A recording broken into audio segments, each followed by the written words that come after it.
우리 말씀 함께 봅시다. 야고보서 1장 9절부터 12절까지 말씀입니다. 9절부터 12절 우리 찾으셨으면 다 같이 한 목소리를 읽을까요? 시작. 낮은 형제는 자기의 높음을 자랑하고 부한 자는 자기의 낮아짐을 자랑할지니 이는 그가 풀의 꽃과 같이 지나감이라. 해가 돋고 뜨거운 바람이 불어 풀을 말리면 꽃이 떨어져 그 모양의 아름다움이 없어지나니 부한 자도 그 행하는 일에 이와 같이 쇠잔하리라.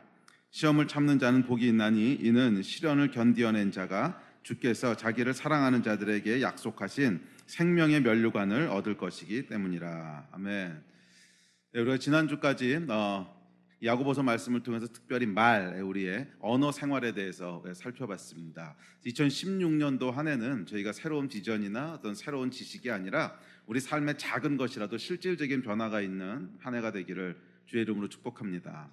그래서 큰 것이 아니라도 작은 것, 삶의 작은 습관 하나라도 변화될 때 말하는 태도나 말하는 어떤 패턴 하나를 바꾸는 게 사실은 뭐 그렇게 큰 일은 아니거든요. 물론 쉽게 바뀌진 않습니다. 우리가 오랫동안 해온 거기 때문에 쉽게 바뀌진 않지만 그렇다고 불가능할 정도로 어려운 일은 아니잖아요. 우리 말하는 패턴들을 의지적으로 바꿨을 때 그것이 우리 삶에 큰 변화를 가져올 수 있다는 거예요. 그래서 우리 삶 가운데 이런 작은 변화들, 작은 습관들, 그렇지만 삶에 큰 변화를 일으킬 수 있는 이런 구체적이고 실질적인 손에 잡히는 변화가 일어나는 2016년도가 되기를 주의 이름으로 축복합니다.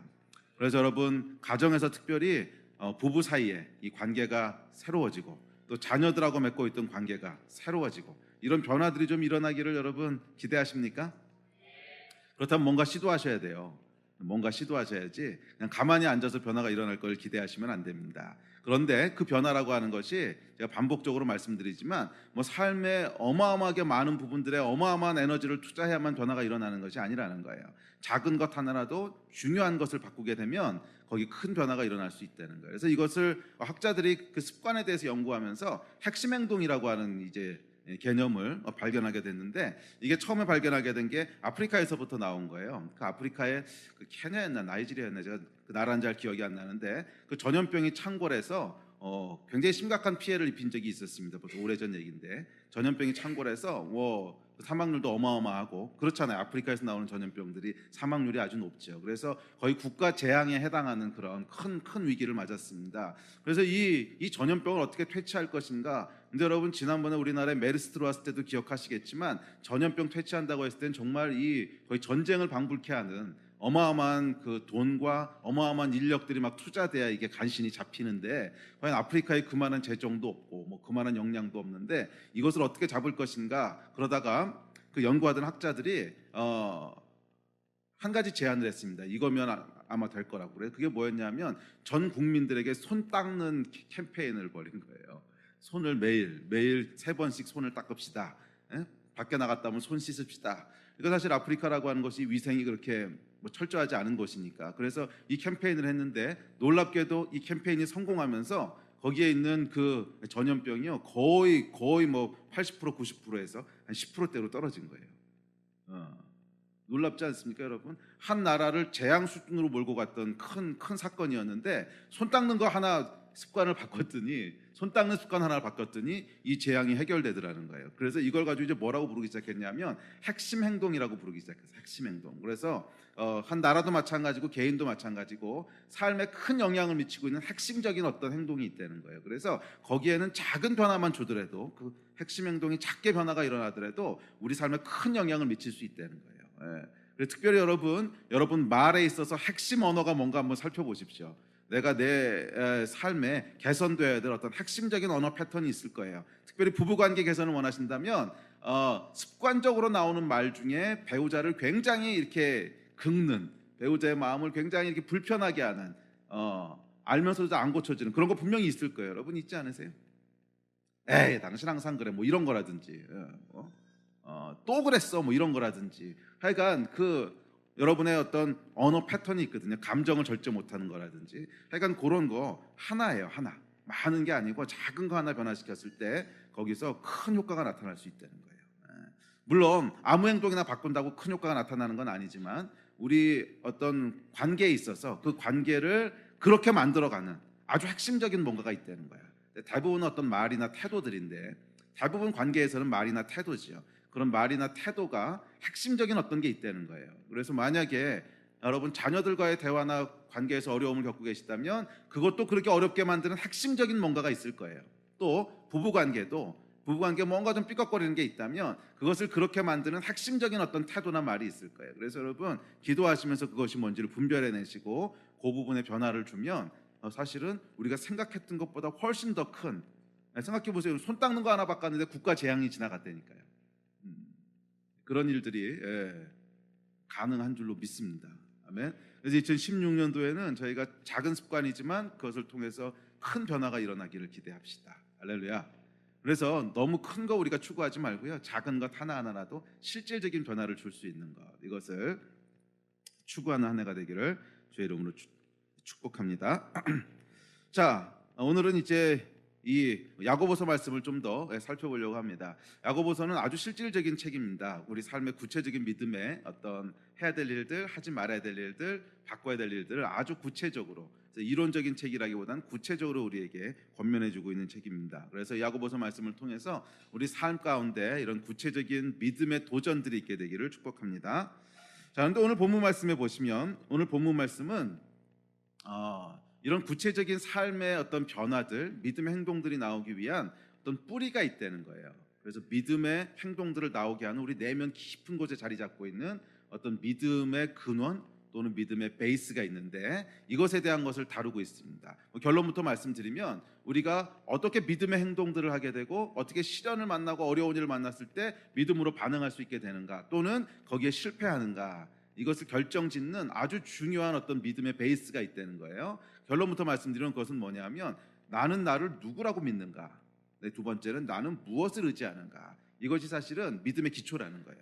나는 나를 누구라고 믿고 있는가, 또 나는 무엇을 의지하고 있는가, 무엇이 정말 나를 지켜주고 내가 의지할 거라고 믿는가 하는 이 두 가지가 믿음의 기초라는 거예요. 그래서 이 믿음의 기초로부터 사실은 믿음의 행동들이 가능하게 된다는 거죠. 자, 여러분, 전쟁을 하게 되면 그 전쟁에 지휘본부가 있습니다. 그렇죠? 전쟁을 하는데 그냥 주먹구구식으로 하지 않지요. 그냥 군사들 보내놓고 알아서 싸워 이렇게 하는 것이 아니고 그 군대를 일사불란하게 지휘하는 지휘본부가 있습니다. 영어로는 이거를 오퍼레이션 베이스라 그러는데 지휘본부가 있어요. 그래서 구체적으로 어떻게 전쟁을 수행할지를 결정하고 지휘하는 것입니다. 아마 전쟁에 있어서 가장 중요한 것이 이 오퍼레이션 베이스, 지휘본부일 겁니다. 이곳에 문제가 생기거나 이것이 붕괴되게 되면 이것은 그 지휘본부만 무너지는 것이 아니고 그 전쟁에 참여한 모든 말단 병사들에게 다 영향을 미치지요.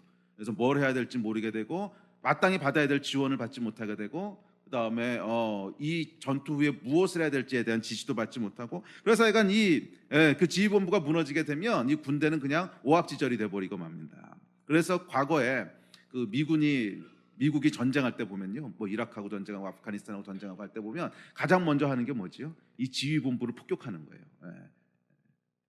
그래서 오퍼레이션 베이스를 다 무너뜨려요. 그러고 나면 남아있는 군인들은 그냥 오합지졸인 거죠.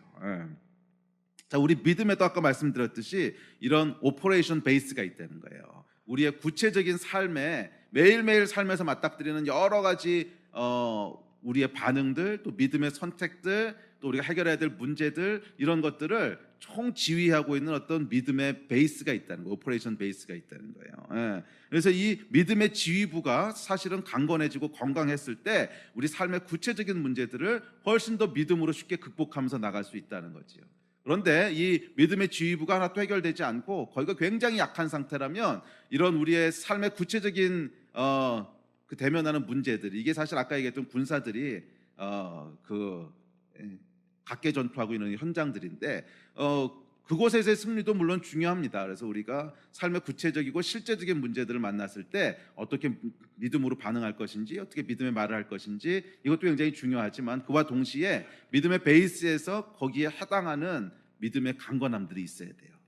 그래서 이 야고보서는 이제 뒤에 2장, 3장, 4장 지나갈수록 계속 구체적인 어떤 삶의 문제들을 터치하고 넘어가는데 그 전에 믿음의 베이스에 대한 얘기들을 언급합니다. 그래서 오늘은 이 두 가지를 살펴보면서 저와 여러분 가운데 믿음의 행동을 지휘하게 되는, 믿음의 행동을 가능하게 하는 우리 안에 깊은 곳에 있는 이 두 가지 주제, 이것을 다시 한번 살펴보려고 합니다.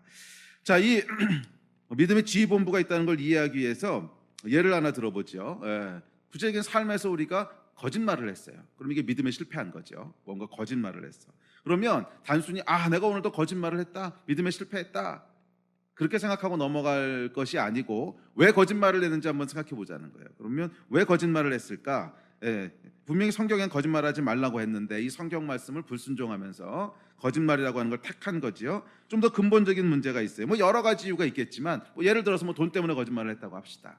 그러면 왜 돈 때문에 거짓말을 했을까? 돈을 많이 모으고 싶으니까 거짓말을 했겠지요. 그럼 왜 돈을 많이 모으고 싶어 했을까? 그럼 이제 거기에 대한 대답이 나와야 돼요. 돈을 많이 모으면 내가 안전할 것 같으니까, 뭐 이런 거죠. 돈을 많이 모으면 사람들이 나를 인정해 줄 것 같으니까, 뭐 이런 거죠.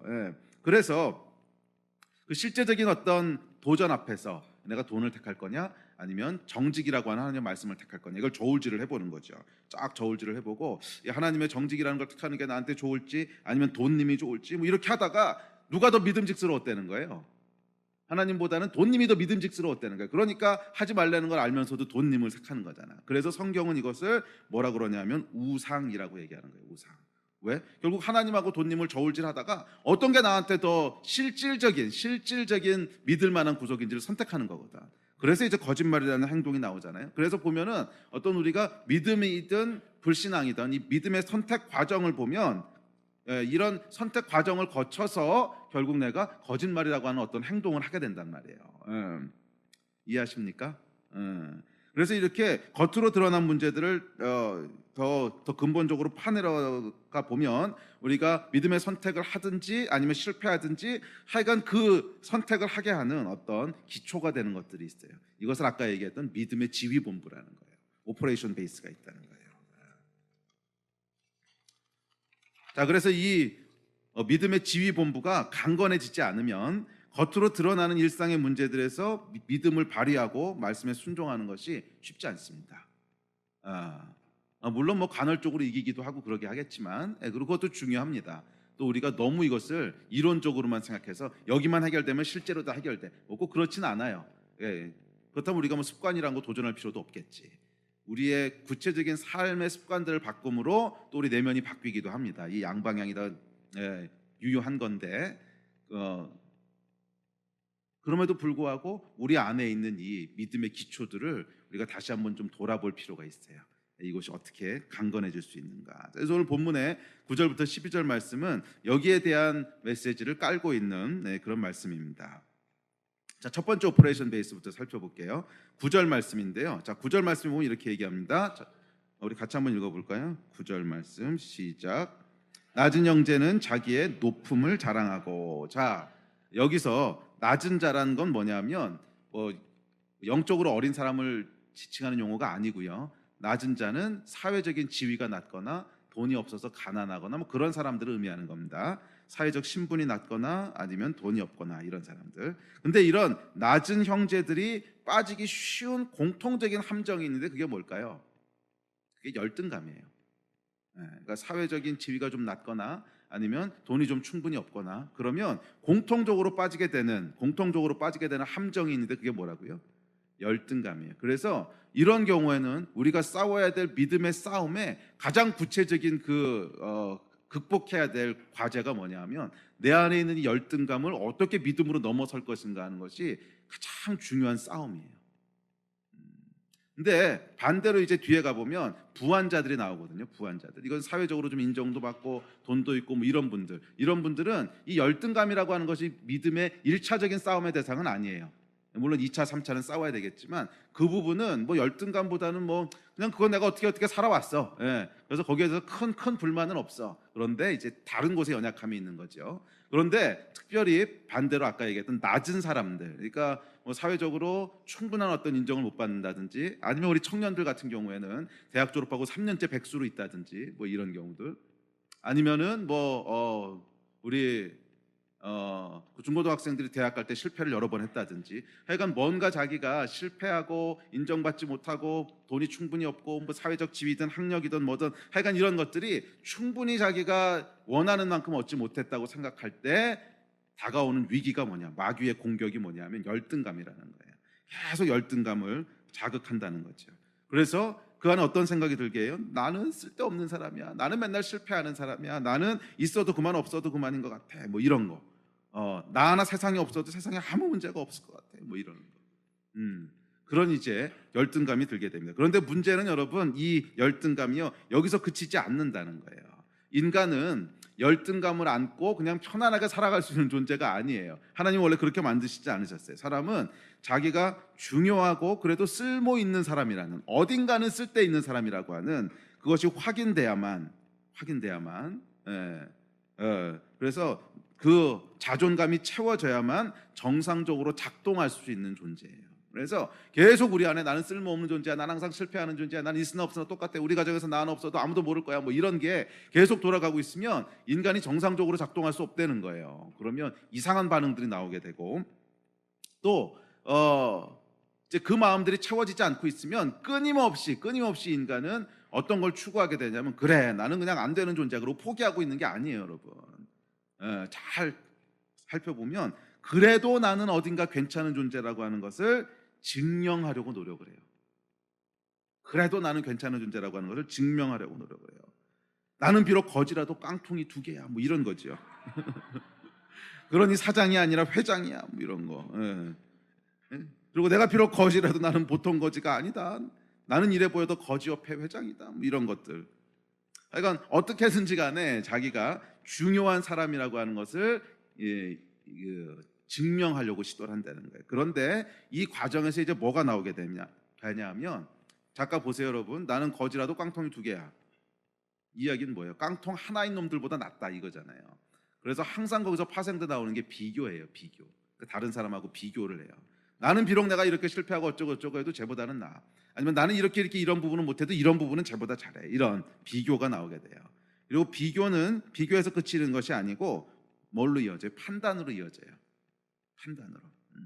그래서 비교하다 보면 특별히 열등감이 심하면요, 잘난 사람들에 대한 이제 이 판단이 막 이렇게 작동합니다. 그래서 저놈은 사실은 저기까지 올라갈 때 진짜 나쁜 짓 많이 한 놈이야, 뭐 이래가지고서 자, 그런 판단은 이제 뭐 어떤 자기 정당화를 시키고 싶은 거예요? 제가 돈은 나보다 많을지 몰라도 내가 더 정직한 사람이야, 뭐 이런. 그래서 나는 가치 있는 사람이야, 이걸 이제 증명하고 싶은 거지.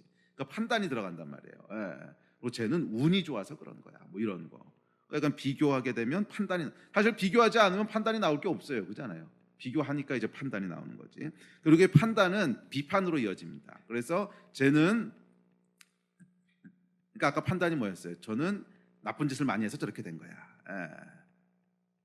정직하지 못해서 저기까지 간 거야. 판단. 그러면 그 다음엔 그것이 비판으로 이어지죠. 그러니까 저놈은 뭐야? 나쁜 놈이야. 그러니까 저놈은 뭐 어떤 놈이야, 이렇게. 그럼 이것이 이제 뭐를 만들어내겠어요? 갈등과 싸움을 만들어내죠. 자, 우리가 주변에서 겪게 되는 크고 작은 5만 가지 인간 문제들을 곰곰이 생각해 보십시오. 거의 대부분이 여기서 시작해요. 거의 대부분이 이 패턴을 밟아요. 거의 대부분.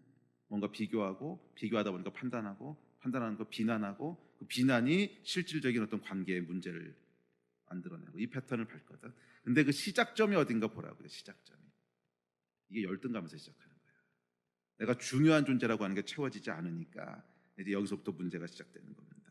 그래서 우리가 겪는 많은 실질적인 문제들, 많은 실질적인 어려움들은 내가 얼마나 소중하고 중요한 사람이라고 하는 믿음이 채워지지 않은 것에서 시작됩니다. 그래서 여러분, 이 부분이 치유되고 해결되지 않으면 매일의 삶 속에서 구체적으로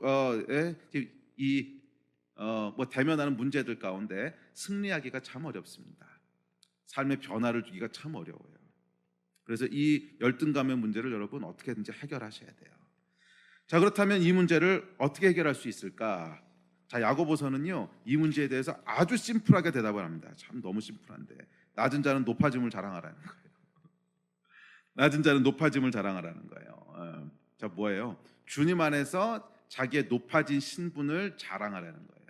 그러면 여러분, 특별히 열등감이 있으신 분들은 매일매일 이 말씀대로 그냥 순종하십시오.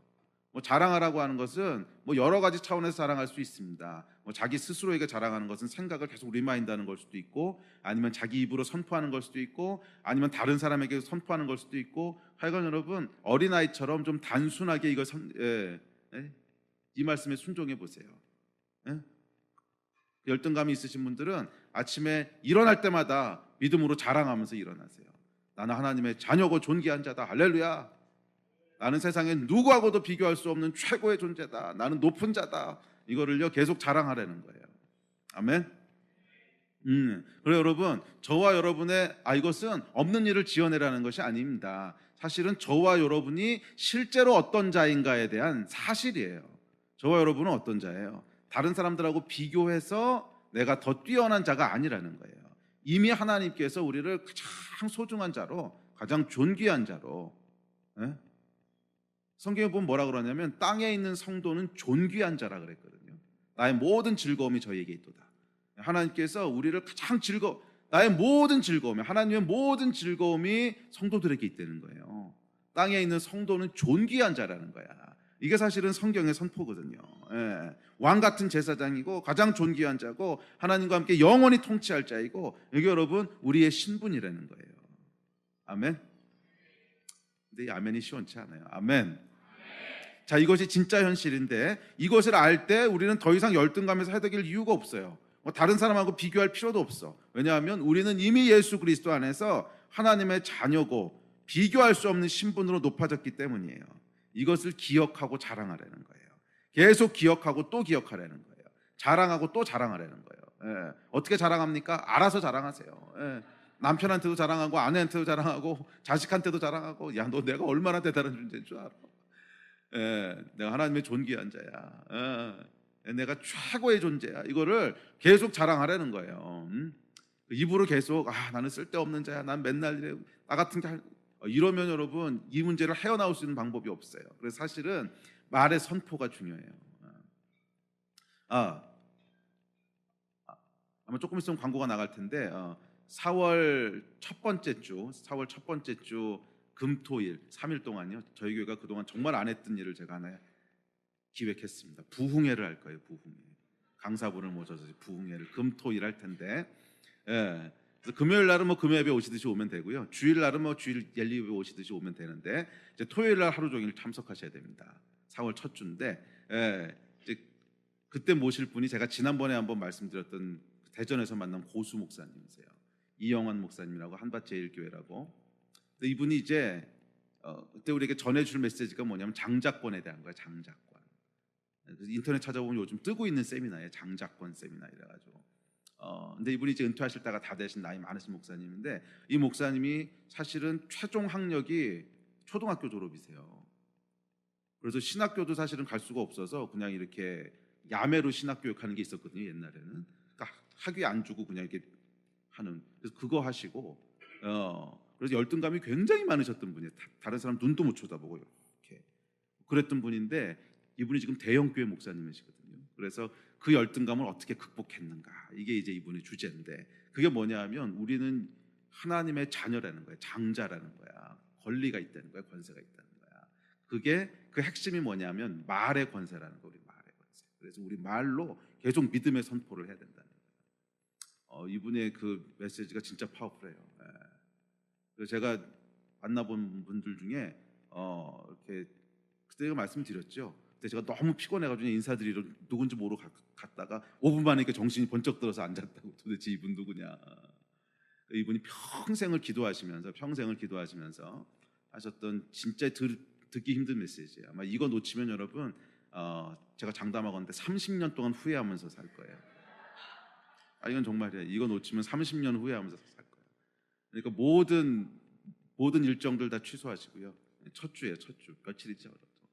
8, 90.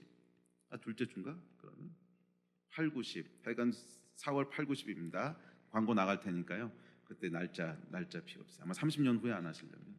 그래서 하여간 이 이야기는 광고였는데, 근데 이거에 약간 핵심이 뭐냐면 내가 누구인가에 대한 것을 확인하는 것이 결국 우리 신앙의 오퍼레이션 베이스라는 거예요. 내가 누구인가가 진짜로 믿어지는, 내가 어떤 존재인지가 진짜로 믿어지는, 이게 우리 믿음의 오퍼레이션 베이스예요.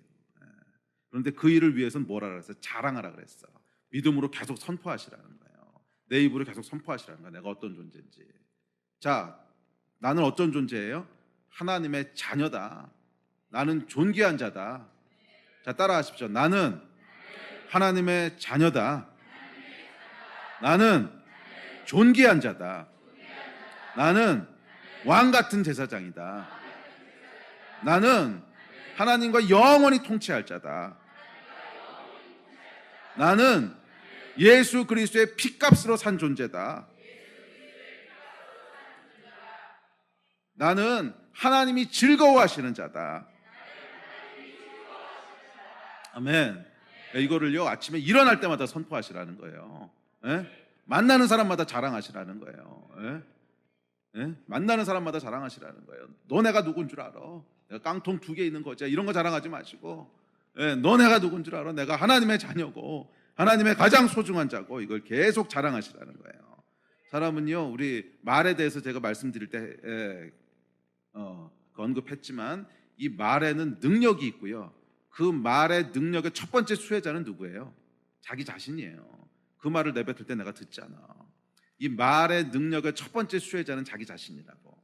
그래서 계속 믿음 없는 말을 하시면 안 돼요. 나는 쓸모없는 자고, 나는 뭐 이것도 못하고 저것도 못하고, 그냥 내 팔자가 이렇고, 아이고 팔자야, 뭐 이딴 얘기 하시면 안 돼요. 그러면 그것은 성경에 위배돼요. 오늘 성경에 보면 낮은 자는 뭐를 자랑하라고? 자기의 높아짐을 자랑하라 그랬어요. 아멘. 높아짐을 자랑하시는 여러분 되시기를 주의 이름으로 축복합니다. 그래서 이 믿음에 나는 어떤 존재인가, 나는 누구인가에 대한 게 해결돼야, 그래야 사실은 우리의 삶이 정상적으로 작동하지요. 이게 해결되지 않으면 삶의 구체적인 문제들을 해결하려고 해도 쉽지 않습니다. 여기 막으면 저기서 터지고, 저기 막으면 여기 터지고, 우리 안에서 끊임없이 솟아나는 원망, 불평, 자학, 판단, 비난, 이게 계속 올라오거든. 그래서 여러분, 이 문제를 넘어서셔야 돼. 이게 낮은 형제들이 싸워야 될 첫 번째 믿음의 싸움이고, 가장 중요한 메인 전투예요, 이게. 아멘. 이렇게 겉으로 드러나는 것들은 다 지역적인 싸움이고, 이게 이제 전쟁의 승부를 가르는 주 전쟁이란 말이에요. 아멘. 나는 어떤 존재인가? 여기서 승리하신 여러분 되셔야 됩니다. 그런데 문제는 이게 잘 안 믿어지지요. 근데 이게 이 사실은 하나님을 떠나 타락한 세상에 살아가면서 우리가 거짓말에 속아와서 그래요. 이 세상은 말이에요, 돈으로 모든 가치를 평가하는 시스템입니다. 돈으로 모든 가치를 평가해요. 그러니까 그 사람이 얼마나 중요한 사람인가, 그것은 연봉 얼마 받나, 이거 가지고 평가하는 거잖아. 그래서 모든 게 돈으로 평가받는 시스템 속에 살다 보니까 눈에 보이진 않지만 진짜인 위대한 진리, 하나님의 자녀라고 하는 엄청난 진리는 평가받지를 못하는 거야. 왜? 돈으로 환산할 수가 없으니까. 그러니까 이 세상의 가치 시스템은 돈으로 환산해서 그것으로 가치를 평가해야 되는데, 하나님의 자녀라고 하는 컨셉은요, 이 진리는 돈으로 환산이 안 돼. 돈으로 환산이 안 되다 보니까 이것이 제대로 평가받지 못하는 거예요. 그런데 사실 여러분, 진짜 영원한 진리는 우리가 하나님의 자녀라는 거예요. 아멘. 다른 건 몰라도 여러분, 우리가 얼마나 소중한 존재인지를 보려면 예수 그리스도의 십자가를 바라보십시오. 얼마나 값진 존재냐면, 예수님이 목숨을 주고 우리를 살 만큼 값진 존재라는 거야. 적어도 여러분은 예수님 생명만큼은 가치 있는 존재라는 거예요. 근데 그 예수님이 누구세요? 하나님이시거든. 우주를 지으신 하나님이 우리를 위해서 생명을 주실 정도로 우리가 가치 있고 소중한 존재라는 거예요. 그러면 여러분, 우리의 신분, 우리가 얼마나 소중한 존재인지를 보려면 계속 십자가로 돌아가야 돼요. 십자가에서 예수님이 왜 돌아가셨나? 그게 나를 구원하시기 위해서고, 나를 살리기 위해서고, 그렇다면 내가 얼마나 소중한 존재인가? 이것이 성령님의 조명하신 말에 깨달아져야 돼요. 성령님의 조명하신 말에 깨달아져야 돼요. 아멘. 그래서 여러분, 우리 안에 이 신분에 대한 자각은 아까 말씀드렸던 믿음의 말씀을 선포하시고요, 십자가를 묵상하시고, 그런데 이 모든 행동들마다 누가 역사하셔야 돼요? 성령께서 역사하셔야 돼요. 그래서 내가 믿음의 말을 선포할 때, 믿음으로 자랑할 때, 십자가를 묵상할 때, 그때 성령께서 이것을 깨달아지게 하셔야 돼요. 그래서 사실 이건 성령님의 역사예요. 그래서 성령님의 도우심이 아니면 아무리 우리가 이런 거 한다고 해도 그것이 진리로 안 믿어져. 왜요? 우리 눈앞에서 팽팽 돌아가는 이 타락한 시스템이 있잖아. 돈으로 평가하는. 이건 매일매일 우리가 접하거든요. 이 타락한 세상의 임재 속에 우리가 살아가고 있기 때문에. 그렇잖아요. 이건 매일매일 숨쉬는 순간마다 대하는 거기 때문에 이거랑 이기려면 어떤 임재 속에 살아가야 돼요? 성령님의 임재 속에 날마다 살아가야 돼. 그래야 이걸 이길 수가 있지. 안 그렇고 타락한 이 돈으로 환산하는 시스템의 임재 속에 날마다 살아가고, 이래가지고 승산이 없어요. 그래서 어느 임재 속에 있어야 돼요? 하나님의 임재 속에 계속 머물러 있어야 돼요. 그 하나님이 나를 얼마나 사랑하는, 나를 얼마나 소중히 여기시는지, 이 성령님의 임재와 도우심이 있어야만 우리가 뭐예요? 우리의 신분이 각인이 되기 시작해요. 그리고 뭐를 묵상하라 그랬어? 통장을 묵상해봐야 거기서 나올 거 없어. 통장에 또 이거밖에 안 남았네. 이래가지고서는요, 우리는 또 이 세상 시스템으로 평가해. 야, 나는 5만 원짜리 인생이구나. 통장 통통 털어보니까 5만 원 있어. 5만 원짜리 인생. 이렇게 해가지고 해답이 안 나온다고. 그럼 어디를 묵상해야 돼요? 십자가, 성경 말씀. 그래서 여러분, 이 성령님의 임재 속에 우리가 계속 거할 때, 근데 또 뭐예요? 십자가의 말씀을 묵상할 때 우리가 비교하는 것으로부터 빠져나올 수 있어요. 너는 뭐 깡통이 2개냐 3개냐 뭐 이런 거 비교하는 것부터 빠져나올 수 있어. 이게 빠져나와야 돼요. 그래야 우리 안에 있는 믿음이 제대로 작동할 수 있어요. 계속 그거 비교하고 있어서는 우리 믿음의 삶을 승리할 수가 없어. 아멘. 여러분이 얼마나 소중한 존재인지를 아시기를 주의 이름으로 축복합니다. 자, 그래서 이 임재가 주어지는 장소가 그래서 어디예요? 그게 예배예요, 예배. 그래서 우리가 모여서 함께 예배하고 또 개인적으로도 계속 예배하라고 도전하고 또 셀에서도 예배하라고 하고, 이게 뭐예요? 예배를 통해서 하나님의 임재 속에 계속 거해야 되는 거야. 돈의 시스템의 임재 속에 계속 거하고 있어서는 승부가 안 나. 이거는. 왜? 그게 현실로 계속 다가오는데 맨날 보고 만지고 느끼는 게 그건데. 그럼 그게 정말 진리처럼 믿어지지요. 매일 보고 느끼고 만지는 게 하나님이어야지. 매일 듣고 보고 느끼는 게 하나님이어야지. 말씀과 기도와 예배와 그 가운데 하나님이 더 진짜여야지.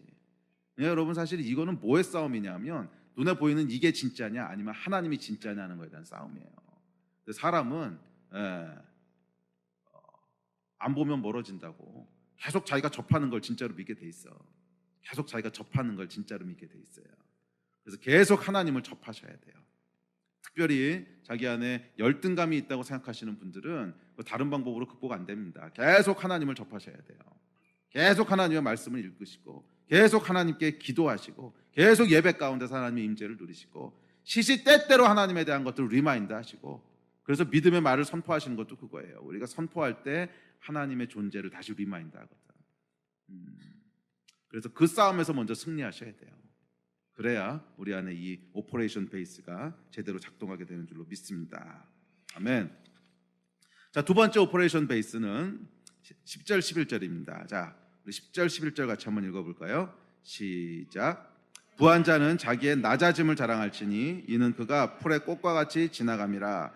해가 돋고 뜨거운 바람이 불어 풀을 말리면 꽃이 떨어져 그 모양의 아름다움이 없어지나니 부한 자도 그 행하는 일에 이와 같이 쇠잔하리라. 아멘. 자, 여기서 이제 부한 자라고 하는 것은 아까와 마찬가지로 어떤 영적인 것을 얘기하는 것이 아니고 사회적인 지위나 아니면 돈이나 뭐 이런 것들이 많은 사람, 사회적으로 성공한 사람 또는 재산이 좀 많은 사람 또는 뭐 학벌이 좋은 사람 뭐 이런 사람들 말이에요. 그런 사람들 같은 경우에는 뭐라고 얘기해요? 너의 높아짐을 자랑할지니 이렇게 얘기 안 해요. 이거는 그 자랑 안 해도 스스로 자기가 이만큼 높다고 생각하는 교만이 머리끝까지 차 있는데 그거 뭐 높아질 거 자랑하려고 하면 그거는 이제 불에다 기름 붓는 꼴이지. 그래서 여기 뭐 하라냐면 낮아짐을 자랑하라는 거예요. 무슨 말이냐 하면 네가 모든 거 다 가진 것 같고 모든 거 다 성공한 것 같지, 네가 그럼에도 불구하고 얼마나 연약한 존재인지 알아야 돼. 이 이야기예요. 겸손에 대한. 네가 지금 갖고 있는 것들, 그 돈, 학벌, 무슨 뭐 백, 어쩌고 저쩌고, 성공, 지위, 이런 게 너를 높은 지위에 계속 있게 해줄 것 같지. 그게 얼마나 구름 같은, 뜬구름 같은, 안개 같은 건 줄 알아? 넌 이 현실을 봐야 돼. 그거 아무것도 아니야. 한순간에 훅 없어질 수 있어. 그 얘기잖아. 10절 11절이. 풀의 꽃과 같이 지나가고 해가 돋고 뜨거운 바람이 불면 쫙 말라서 없어지는 그 꽃처럼 한때라는 거야. 한때. 그 대단한 거 갖고 영원히 갈 것 같지. 그 돈 많고 네가 성공하고 어쩌고 저쩌고 영원할 것 같지. 그 한순간에 훅 그냥 가버리는 거야. 그거 가지고 교만하면 안 돼. 너의 낮아짐을 자랑하지. 이 얘기거든요. 이해가 되세요? 낮아짐이라는 내용이 뭔지는 그 뒤에 따라오는 내용들을 보시면 금방 이해될 겁니다. 그거 금방 없어지는 거야. 휙 지나가는 거야. 재물 의지하지 마. 휙 없어지는 거야. 그렇잖아요, 여러분. 사람들은요 돈을 좋아하고 능력을 좋아하고 뭐다 좋아하는데, 근데 여러분 이것도 그 밑에 내려가 보면 결국 어떤 베이스가 있는가, 사람이 처음에 이제 돈을 벌 때 물론 먹고 살려고 봅니다. 이제 필요하니까 버는데 돈을 벌기 시작한 사람 치고요, 이 정도면 만족해, 이런 사람은 제가 못 봤어요. 돈을 벌기 시작하면 항상 브레이크가 없어요. 계속 더 벌고 벌 수 있는데 안 버는 사람은 제가 못 봤어. 벌 수 있는데 안 버는 사람 보셨어요 혹시? 그런 사람은 거의 없어요. 그건 진짜 믿음의 사람들은 물론 그렇게 할 수 있는데, 믿음의 사람이 아닌데 벌 수 있는데 안 버는 사람 없어요. 계속 더 벌어요. 계속. 왜 그럴까? 이게 단순히 필요해서 그러는 거라면요, 자기가 평생 먹고 살 만큼만 벌면 스탑해야 되잖아. 근데 그렇게 안 되거든. 왜 그러냐면 불안해서 그런 거예요. 불안해서 그런 거거든. 그래서 돈이라고 하는 것이 자기를 안전하게 지켜줄 것 같은 그 불안함들이 계속 돈 벌게 하는 거죠. 그래서 돈이나 권력에 집착하는 이면에는 그것이 위기의 순간에 나를 보호해 줄 수 있다고 하는 믿음이 있는 거예요. 나를 위기로부터 안전하게 지켜줄 것은 하나님이냐 돈님이냐, 아니면 권력님이냐 인맥님이냐, 뭐 이런 것들. 그러다 보니 이것에 계속 집착하게 되는 거죠. 성경은 이것을 또 뭐라 그래요? 우상이라 그러는 거예요. 우상. 우리를 넘어지게 하는 수많은 유혹들이 사실은 이 돈으로 대표되는 어떤 세상의 파워들부터 오는 거죠. 성경이 이렇게 얘기합니다. 디모데전서 6장 10절에 보면 돈을 사랑함이 일만하게 뿌리가 되나니 이것을 탐내는 자들은 미혹을 받아 믿음에서 떠나 많은 근심으로써 자기를 찔렀도다. 돈을 사랑하는 것이 일만하게 뿌리가 되고요, 이 사랑하는 마음이 계속 있으면 미혹을 받게 되고 결국 믿음의 행동을 할 수 없다는 거예요. 믿음에서 떠나 계속 근심하게 된다는 거예요. 이 돈 없어지면 어떡하지? 실패하면 어떡하지? 믿음의 삶을 살 수가 없다는 거예요. 근심하게 된다는 거예요. 결국 승부가 여기서 난다는 거예요. 자, 이 오퍼레이션 베이스는 결국 뭐예요? 두 번째 오퍼레이션 베이스는 내가 의지하는 게 뭐냐는 거예요. 첫 번째는 뭐였어요? 나는 누구인가 했다면, 두 번째는 내가 의지하는 건 뭐냐는 거예요. 내가 의지하는 건 뭐냐는 거예요. 정말 하나님이냐 아니면 어떤 세상의 파워나 돈이냐. 근데 성경이 명백하게 못 받고 있는 건 뭐냐면, 돈을 의지하면은요, 돈을 사랑하면 그것이 일만하게 뿌리가 된대요. 결국 믿음에서 떠나게 된대요. 그러니까 이거 가지고는 우리가 믿음의 싸움에서 승리할 수 없다는 거야. 그래서 우리 안에 하나님을 사랑하는, 하나님을 의지하는 이 오퍼레이션 베이스가 튼튼해져야 된다는 거예요. 자, 여러분, 하나님이 진짜 우리를 지켜줄 수 있다는 것을 확신하십니까? 믿음들이 좋네. 안 보이는데요? 정말 하나님 지켜줄 수 있다고 확신하십니까? 그건 가봐야 알아요. 지금 아멘 하셔도 진짜 믿음의 순간에 어떤 선택을 하는 걸 봐야 그게 진짜 믿음인지 아닌지 가봐야 하는데, 자, 다시 한번 신중히 생각하고 아멘 하세요. 하나님 여러분을 진짜 지켜줄 수 있다고 믿습니까? 아이고, 그래, 하나교회 성도들 믿음 좋습니다. 할렐루야. 근데 보이지도 않는데, 보이지 않아도 그분이 여러분 지켜줄 거 믿으세요? 돈이나 인맥이나 뭐 백이나 이런 거보다 하나님이 더 믿음직스러우세요? 아멘? 예. 그렇다면 여러분 둘 중에 하나입니다. 여러분이 진짜로 믿음이 있든지 아니면 여러분이 낮은 자든지. 낮은 자는 어차피 믿을 게 없기 때문에 하나님밖에 없어. 뭐 돈이 있어, 백이 있어, 뭐 할 수 없지, 뭐 하나님이라도 믿어야지. 그래서 낮은 자들은요, 이 부분에 있어서 별로 걸릴 건 없어요. 나는 누구인가 열등감이 계속 괴롭히는 거지. 이분은 어차피 의지할 게 없어. 그러니까 하나님 의지하는 수밖에 없어. 그래서 낮은 자는 이 싸움이 상대적으로 쉬워요. 낮은 자들의 싸움은 내가 누구인가를 극복하는 게 되게 어려운 거고. 근데 이제 뭐가 좀 있고 뭔가 의지할 게 있는 사람들은 가봐야 알아요. 딱 그 앞에 섰을 때, 딱 그 앞에 섰을 때 정말 하나님이 지켜줄 건지 아니면 내가 갖고 있는 이 돈이나 뭐 파워나 이게 지켜줄 건지. 자, 다시 한번 묻습니다. 여러분, 하나님이 여러분을 정말 지켜줄 거라고 믿습니까? 그래요. 낮으신 분들 축복합니다. 자, 사실은 뭐 이게 그렇게 쉬운 믿음의 싸움은 아닙니다. 쉬운 믿음의 싸움은 아닌데, 왜냐면 보이지 않으시니까. 그런데 우리가 이거는 쉽지 않지만 반대편은 볼 수 있어요. 그래서 오늘 야고보서 그렇게 접근하는데, 반대편은 뭐냐면, 그러면 하나님은 잘 모르겠다거나 그냥 차치해 두고, 그러면 네가 갖고 있는 눈에 보이는 그건 정말 지켜줄 것 같냐? 이걸로 지금 접근하는 거거든. 눈에 보이는 그건 정말 믿을 만한 거냐? 이걸로 접근하는 거예요. 돈, 그거 정말 믿을 만한 거야? 이거 지금 물어보는 거거든. 저희 간증을 잠깐 하죠. 저희 집은요, 6.25 전쟁 전에 이제 북한에 사셨었는데, 해방 전에 뼈대 있는 잘 사는 집이었습니다. 저희 할머니가 이씨 왕조의 후손입니다. 공주님. 이야, 안 놀라시네. 제가 그 저희 할아버님이 그 동네에서 약간 유명한 그런 부잣집 아들이었고, 그리고 할아버지가 그 소문난 천재였어요. 소문난 천재였고 막 그냥 잘 나가는 분이었어요. 예. 그래서 이제 남부럴 거 없이 살았던 떵떵거리던 집안이었는데 전쟁이 났잖아요. 저희가 남쪽으로 내려와서 피난을 가셨대요. 자, 피난을 갔는데 어떻게 됐을까? 저희 할머님이요, 부산 시장에서 사과를 파셨어요. 이렇게 괴짝에다가 사과면을 올려놓고. 왜? 쫄딱 망했으니까. 그리고 저희 이제 아버님이랑 저희 작은 아버님이 전쟁 직후에 이제 대학을 가셔야 되는데, 뭐 둘이 같이 공부할 수가 없으니까 한 사람은 학교를 못 다니고, 공주인데 대한민국에 떵떵거리던 집안이었는데 이게 웬일이야? 여러분, 이게요, 돈이라고 하는 건 말이에요, 한순간에 또 있다가 없어지고 없다가도 있어지고, 뭐 이거 정말 의지할 수 있냐는 거야. 정말 의지할 수 있냐는 거예요. 이게 바로 야고보서의 메시지예요. 그거 너 대단히 믿을 것 같지? 뭐 그런 일이 안 일어나기를 정말 바라지만, 북한이 핵폭탄 한 봉 쏘면요, 우리가 믿고 있던 것 중에 의지할 만한 게 몇 개나 남을 것 같으세요? 우리가 의지하고 있는 것 중에 믿을 만한 게 몇 개나 남을 수 있을 것 같으세요? 이게 사실은 우리나라는 굉장히 실제적인 위협 속에 있는 거거든. 그런데 또 감각이 없는 거야. 이게 사실 마귀가 속이는 거거든요. 감각이 없는 거예요. 정말 믿을 만하다고 생각하는 거야. 아둥바둥.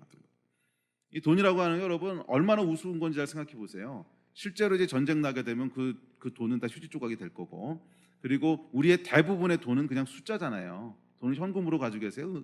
대부분 은행에 넣어놓지. 그럼 은행이 여러분 돈을 이렇게 박스를 만들어서 누구 돈 넣어놓는 줄 아세요? 아니야. 숫자만 기록해놓고 돈은 다 흘러다니는 거야. 그러니까 이 돈이라고 하는 게 뭐예요? 다 그냥 데이터라는 거예요. 근데 누가 사실 테러 하나 해가지고서 이 데이터에 세이브해뒀던 게 싹 날아가면 네가 얼마 가졌었는지 아무도 몰라. 그게 전쟁 직후 상황이었잖아요. 6.25 직후에 땅이 누구 건지 누가 얼마 가졌는지 시스템이 망가져버리면 아무도 모르는 거거든. 여러분, 사실은 이런 위험들은 지금 도처에 도사리고 있는데, 사실 우리는 굉장히 믿을 만하다고 생각하지만 그게 정말 믿을 만한 거냐는 거야. 오케이, 뭐 돈 문제는 그렇다고 칩시다. 우리 인생에는 이거 말고도 돈이나 권력으로 해결할 수 없는 수많은 문제들이 있잖아요. 수많은 문제들. 돈이나 권력이 죽음의 문제를 해결해 줄 수 있습니까? 뭐 아무리 돈이 많고 권력이 있어도 사랑하는 사람의 죽음을 막을 수 없습니다. 자기 죽음의 문제도 해결할 수 없습니다. 뭐 이건희 회장은 돈이 아무리 많아도 그 딸의 죽음을 막을 수 없었고요. 박정희 대통령은 최고의 권력이 있어도 오히려 권력 때문에 죽었고요. 또 뭐 죽음 문제뿐만이 아니라 건강의 문제, 자식 문제 여러분 돈 있다고 마음대로 됩니까? 자식의 진로 문제. 자식이 원하는 대로 진로를 선택해 줍니까? 안 되잖아요. 안 되잖아. 예. 결혼 문제 이거 마음대로 됩니까? 또 우리 좀 나이 드신 분들은 마음에 드는 며느리를 만난 문제 이거 마음대로 될 것 같으세요? 응? 여러분 마음에 딱 드는 며느리가 집안으로 들어올 것 같으세요? 마음에 딱 드는 사위가 이거 뭐 돈으로 해결할 수 없는 문제가 태반이에요, 여러분. 잘 생각해 보세요. 우리 인생에서 진짜 중요한 문제들은 거의 대부분 돈으로 해결할 수 없어요. 진짜 중요한 문제들. 조금 덜 중요한 문제들만 돈으로 해결할 수 있는 것처럼 보이지, 좀 더 맛있는 음식 먹고 조금 더 좋은 차 사고 뭐 이런 것들만 돈으로 해결이 되지, 거의 대부분의 문제들은 돈으로 해결이 안 돼요. 잘 생각해 보세요. 삶에 아주 크고 길게 영향을 미치는 문제, 자식이 어떤 삶을 살 건가, 이게 사실 부모한테는 굉장히 큰 짐이잖아요. 또 어떤 며느리가 들어올 건가, 와 이거 몰라요. 제가 이제 나이가 그렇게 돼가서 그런지 하여간 어떤 며느리가 들어올 건가, 뭐 이런 거, 이게 마음대로 되는 문제가 아니라고. 돈이 여러분 우리 삶을 안전하게 지켜줄 수 있을 것 같지요? 이거 다 거짓말이라는 거예요. 그 믿을 만한 게 못 된다는 거예요. 그래서 오늘 야고보서는 반대로 접근해요. 하나님이 너를 지키시는 분인 것을 믿어라 이렇게 얘기하는 대신 네가 신뢰하고 있는 게 진짜 신뢰할 만한 건지 한번 봐라. 네가 믿을 만하다고 생각하는 것들이 진짜 믿을 만한지 한번 봐라. 그게 정말 지켜줄 것 같냐? 그거 한순간에 훅 없어질 수 있고, 있다고 할지라도 이런 문제들 생기면 아무 짝에도 쓸모없는 거 아니냐? 안 그렇습니까? 그러면 여러분, 우리를 진짜 지켜주실 분은 누구예요? 하나님밖에 없다는 거예요. 진짜 지켜줄 분은 하나님밖에 없다는 거예요. 그래서 다윗은요, 평생을 그렇게 살았던 사람입니다. 세상 권력을 의지하지 않고 하나님만 의지하고 살았어요. 그래서 다윗이 어떻게 고백했냐면 시편 4장 8절에 보면, 내가 평안히 눕고 자기도 하리니 나를 안전하게 살게 하시는 이는 오직 여호와이시니이다. 아멘. 근데 이 시편을 쓸 때 다윗이요, 사울에게 쫓겨다닐 때였어요. 사울이 죽인다고 쫓아다녔어요, 10년을. 근데 그래서 광야를 도망 다녔거든요. 엔게디 광야라고 하는 곳. 근데 여러분, 제가 이제 이스라엘에 안식년에 가 있었잖아요. 엔게디 광야를 가본 사람은 얼마나 이게 황당한 상황인지를 압니다. 엔게디 광야가 사하라 사막이 아니에요. 정말 손바닥만한 데야. 정말 손바닥만해 이 광야가. 정확히 사이즈는 안 돼봤지만 뭐 끼케야 경기도가 뭐야? 끼케야 그냥 영통 사이즈만한 광야예요. 여러분, 거기에 왕이 군대를 풀어서 쫓아다닌다고 생각해 보세요. 어디 숨어요? 어디? 손바닥만한 땅인데. 근데 거길 10년을 도망 다녔거든. 그러니까 이건 하나님이 지켜주지 않으시면 해답이 안 나오는 거야. 아마 그게 다윗의 믿음을 키웠을 것 같아요. 응? 내가 지혜롭게 잘 도망 다니면 숨을 수 있어. 그런 거였으면은 아마 도망 다녔을지 몰라. 근데 이게 상황을 보니까, 제가 엔게디 광야에 가서 보니까 야, 해답이 안 나온다 이거는. 여기 군대 풀어가지고 이거는요 도망 다닐 수가 없어. 그러니까 어차피 해답이 없는 거야 어차피. 그래서 다윗이 믿음을 걸어요. 오직 하나님만 나를 지키시는 분이십니다. 그랬더니 이 말도 안 되는 상황 가운데 편안히 눕고 자기도 한다는 거예요. 여러분, 잠이 오겠어요? 왕이 지금 군대를 풀어서 자기 죽인다고 쫓아다니는데, 근데 편안히 눕고 자기도 한다는 거예요. 혹시 사업이 어렵거나 어떤 문제 때문에 요즘 잠이 안 오시는 분 있으십니까? 시편 4편 말씀을 깊게 묵상하시고 오늘부터 잘 주무시기를 주의 이름으로 축복합니다. 그냥 최선을 다했으면 그 다음에 고민한다고 나아지는 게 아니야. 네? 최선을 다하고 그 다음에 고민한다고 나아지는 게 아니야. 그 다음엔 뭐 하는 거예요? 나를 지키시는 하나님께 딱 믿음을 올려드리는 거예요. 아멘. 그래야 잠을 자요. 그래야 잠을 자. 할렐루야. 편안히 주무시기를 주의 이름으로 축복합니다. 우리 하나님 한 분밖에 없으시다는 거예요. 오직 하나님 한 분만이 우리를 지키시는 분이시라는 거예요. 그런데 여러분, 이 믿음도 어디에서 오는 줄 아십니까? 두 가지가 있어야 되는데, 첫째는 아까 말씀드렸던 그거, 내가 믿을 만하다고 생각하는 것들이 실제로 믿을 만한지를 보셔야 돼요. 그 실상을 보지 못하면 계속 미련이 남어. 그래도 이게 나를 지켜주지 않을까. 여러분, 좀 이성적으로 생각해 보셔야 돼요. 좀 이성적으로 생각해. 그게 정말 지켜줄 것 같냐고. 두 번째는 이것도 하나님의 임재가 있어야 돼요. 임재. 그분이 실제로 내 곁에 계시다고 하는 것이 계속 느껴져야 된단 말이야. 그분이 실제로 나와 함께 계시다고 하는 것이 계속 느껴져야 됩니다. 그래서 이게 뭐냐면 예배예요. 예배 가운데 우리 하나님이 정말 나하고 함께 계시구나. 그러니까 이 부분은요, 사실은 우리의 내면의 전인적인 활동인데 어떤 지식도 필요하지만 동시에 하나님이 함께 계시구나 하는 안심이 돼야 돼. 안심. 이건 뭐냐면 감정이거든. 안심이 돼야 돼. 그래서 예배가 사실 이걸 돕는 거예요. 예배 때 우리가 찬양하고 말씀을 듣고 그리고 기도하면서 결단하고 하는 것들이 우리 안에 내면을 만들어가는 거예요. 우리의 의지와 이성과 감정과 이게 결국 하나님의 임재 가운데 거하고 성령께서 도와주지 않으시면 이거 노력한다고 되는 문제가 아니에요. 노력한다고 되는 문제가 아니야. 그래서 우리 하나님께서 나를 지키시는 분이시고 하나님이 나와 함께하는 분이시고 나를 어떤 위기에서도 건지시는 분이시고 이게 안심이 돼야 돼. 안심이. 어떻게? 예배를 통해서. 오늘 예배 때 그 안심을 하고 돌아가신 여러분 되시기를 주의 이름으로 축복하고 또 축복합니다. 아멘. 그러려면요, 목사님 그럼 어떻게 하면 되는지 좀 설명을 해주세요. 그게 설명이 되면 모든 사람이 다 그렇게 하지. 이게 설명이 되는 게 아니라 성령님의 도우심이 필요한 거예요. 그래서 성령의 도우심이 필요한 거예요. 여러분 가운데 성령님이 일하셔야 되는 거예요. 그래서 우리 안에 안심되는 마음을 주셔야 돼요. 이것을 성경에서는 평화라 그랬어요. 평강. 내가 너에게 평화를 주나. 이게 안심되는 마음이거든. 이건 제가 줄 수 있는 게 아니에요. 그러니까 저한테 요구하지 마세요. 예수님이 주신다 그랬어요. 그래서 여러분 구하세요. 예수님 약속하셨듯이 저희 안에 안심되는 마음을 주십시오. 하나님을 의지하는 마음을 주십시오. 이것이 우리 믿음의 기초예요. 아멘. 우리 예배팀 나오십시오. 말씀 정리합시다. 우리 속담에, 서양 속담에 생각이 바뀌면 행동이 바뀌고 행동이 바뀌면 운명이 바뀐다는 말이 있습니다. 잘 따라오세요. 생각이 바뀌면 행동이 바뀌고 행동이 바뀌면 운명이 바뀐다. 자, 올해 우리가 바꾸고자 하는 포인트가 뭐예요? 그 가운데 있는 행동이죠. 행동. 새로운 습관. 행동을 바꾸면 뭐가 바꾼다는 거예요? 운명이 바뀐다는 거예요. 그런데 이 행동이 바뀌려면 그 전에 뭐가 바뀌어야 된대요? 생각이 바뀌어야 된다는 거예요. 자, 우리 안에 있는 믿음의 오퍼레이션 베이스가 있어요. 나는 누구라고 생각하는가? 나는 누구를 의지하는가? 이 생각들 가장 중요한. 물론 이거 말고도 다른 중요한 생각들이 있겠지만 가장 기초가 되는 두 가지 생각.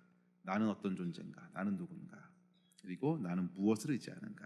이 생각이 바뀔 때 우리 행동을 바꿀 수 있다는 거예요. 그리고 우리 행동이 바뀔 때 여러분의 운명이 바뀔 줄로 믿습니다. 자, 오늘 여러분에게 다시 한번 도전합니다. 여러분은 여러분을 누구라고 생각하십니까? 혹시 열등감이 있으신 분이 있다면 오늘부터 그 열등감에 대한 생각을 멈추십시오. 낮은 자는 뭐를? 부한 것을 높아짐을 자랑하라 그랬어요. 낮은 자는 높아짐을 자랑하라. 여러분이 얼마나 높은 존재인지를 계속 자랑하십시오. 나는 쓸데없고 형편없고 어쩌고 이게 아니고 내가 하나님 안에서 얼마나 가치 있는 존재고 내가 하나님 앞에서 얼마나 소중한 존재고 내가 얼마나 존귀한 존재고 예수께서 나를 위해서 생명을 주셨고 하나님이 세상을 이처럼 사랑하사 독생자를 주셨고 이것을 계속 믿음으로 선포하십시오. 그것을 자랑하십시오. 그럴 때 성령께서 여러분이 어떤 존재인지를 내 마음 가운데 깨달아지게 하실 거예요. 이 경험들이 있어야 돼요. 이 경험들 여러분 있으십니까? 이 경험들이 많으면 많을수록 내가 누구인지에 대한 게 튼튼해져요. 또한 여러분 구체적으로 하나님을 의지하십시오. 혹시 여러분이 하나님 이외에 의지하고 있던 것들이 있다면 그것이 정말 믿을 만한 건지를 점검해 보세요. 사실 믿을 만한 게 아니거든. 하나님을 의지해야 돼요. 여호와는 나의 산성이시오 내 환난 날의 피난처시라. 여호와 하나님을 의지하는 그 믿음의 베이스들. 이것도 여러분 결국 누가 해주시는 거예요? 성령께서 해주시는 거예요. 성령께서 우리 안에 안심하는 마음을 주시는, 평강을 주시는 이 은혜가 부어지는 곳이 예배입니다. 그래서 오늘 예배 가운데 성령께서 그 일을 행하시기를 축복하고 기도합니다. 아멘. 우리 성령께서 그 마음을 주시기를 원하시는 분들은 우리 자리에서 좀 일어납시다.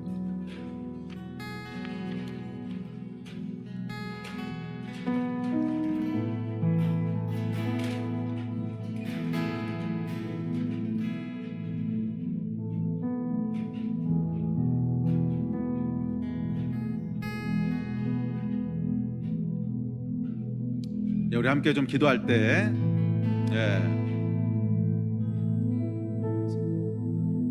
오늘 성경에서 얘기했듯이 좀 도움을 구하면서 기도합시다. 오늘 제가 믿음의 두 가지 베이스에 대해서 얘기했는데 우리의 이 믿음의 일들은요 항상 사람과 하나님의 합작품이에요. 우리의 믿음은 잘 들으십시오 여러분, 사람과 하나님의 합작품이에요. 우리의 구원도 사람과 하나님의 합작품이에요. 그래서 여러분 교회 오래 다니신 분들은 아마 뭐 구원에 대해서 자유의지냐 예정이냐 뭐 이런 논쟁들 들어보셨을 거예요. 구원은 전적으로 하나님의 은혜로 주시는 거냐 아니면 내가 뭔가 의지적으로 선택하는 거냐. 그래서 감리교에서는 의지적으로 선택한다 그러고 장로교에서 하나님이 전적으로 하신다 그러고. 여러분 이 정답은 뭐냐면 합작품이라는 거예요. 사람이 해야 될 파트가 있고 하나님이 하셔야 되는 파트가 있다는 거예요. 이게 합해져야 돼요. 우리가 해야 될 파트가 분명히 있습니다.